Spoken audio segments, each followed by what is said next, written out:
And welcome back to our coverage of the Mackinac Policy Conference. So glad that you are with us. Joining me right now is Cheryl Bergman. She is the CEO of the Michigan Women's Commission, focusing on opportunities for women in the workforce, a really important topic right now. Cheryl, it's great to see you. Thank you. Good to see you. Yeah, a lot of conversations happening around the future of work, and specifically taking a look at where women stand in the workforce right now. We know that COVID-19, the pandemic has been terrible for working women. Millions of them left the workforce in caregiving roles and in different adjustments to schedules.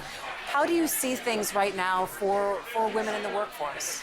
Right, well, specifically in Michigan, yes, nationally, millions have left the workforce. In Michigan, since February of 2020, 229,300, to be exact, women have left the workforce entirely. So, and that is nearly just over 7% more than men. So I think we've lost 32,000 approximately men since February 2020. And anecdotally, we can tell that that is due to childcare and needing to take care of their kids and their family, etc.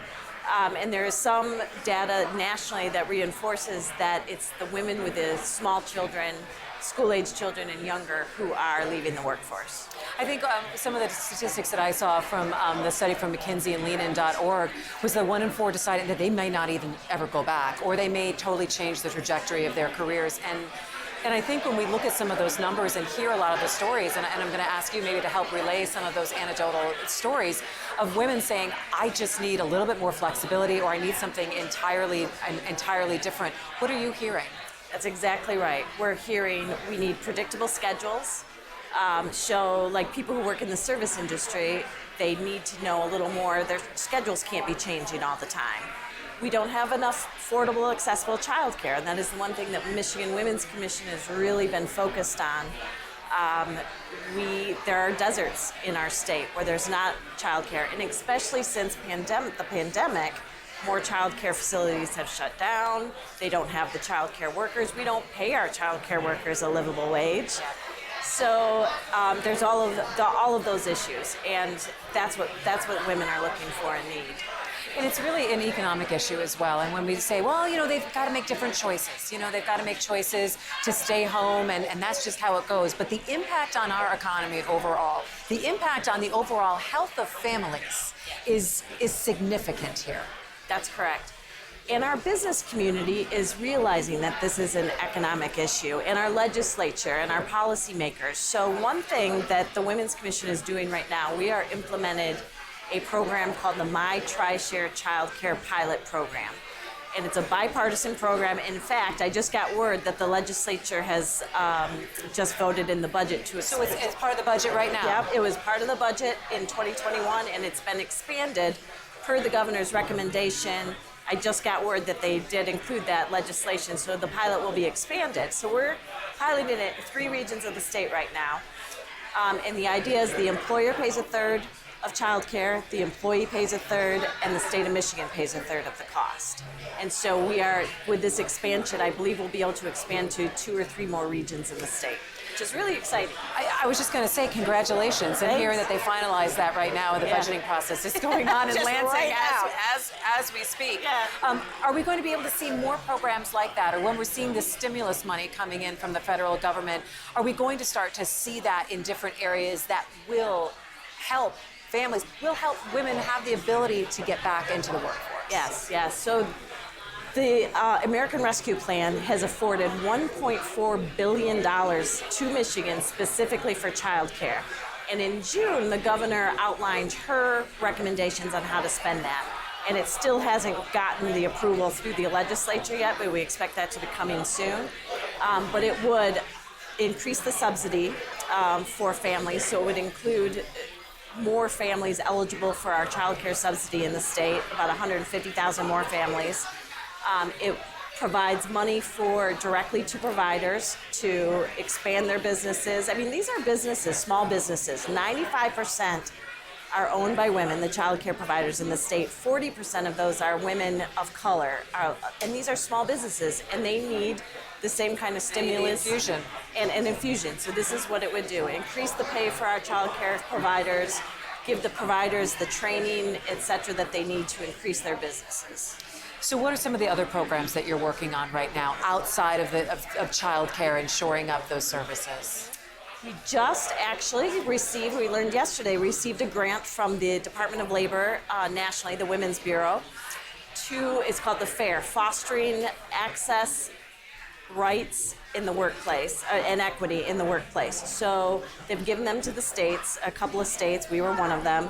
And what we'll do is partner with Detroit Disability Power, Southeast Michigan United Way, and Mothering Justice in Detroit to get word out to the women of the state and low-income workers, their rights in the workplace, also how they can get child care subsidy. A lot of women sometimes just don't even know where to go or how to find it. So our job with this grant is to get that information out to the women of the state.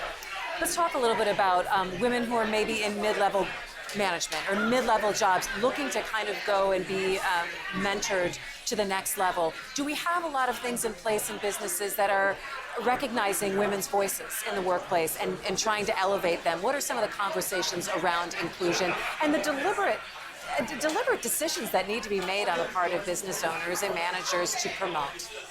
Yeah, there's a lot of conversation around that, and I'm sure you're familiar with Inforum in the state of Michigan, and they're, according to their 2020 Women in Leadership report in corporate, women of color in the state of Michigan are still at 2% of named executive officers, and that hasn't changed since 2003. And since 2007, all women have increased their leadership at executive levels from like 12% to 19%. So we're making strides. There's growth. It's not going backwards. We're not going backwards, but it's still pretty static. So there's a lot of conversations about that. Many companies are doing a lot of things around diversity and inclusion and working on those issues. What are some of the conversations that you are having up here at Mackinac? Well, I've been having conversations with some of the foundations who are interested in helping us with the pilot program, the TriShare pilot program, and perhaps doing some private funding to expand that program. And talking to the business community about the importance of more women in leadership.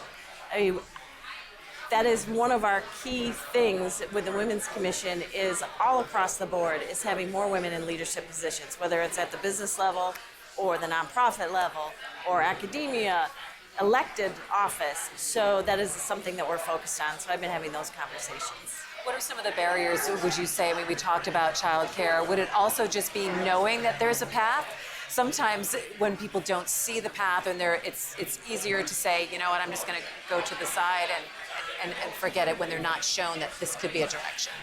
Right. Oh, absolutely. Yeah. Absolutely. And, the governor and I think this is going to be expanded too, our Futures for Frontliners and the Reconnect program is one way that we can get women in knowledgeable that there's a path for them in education and certificates. Apprenticeship programs are going pro to expand apprenticeship programs. And that's part of the grant, the FAIR grant that we just received is letting women know about these opportunities.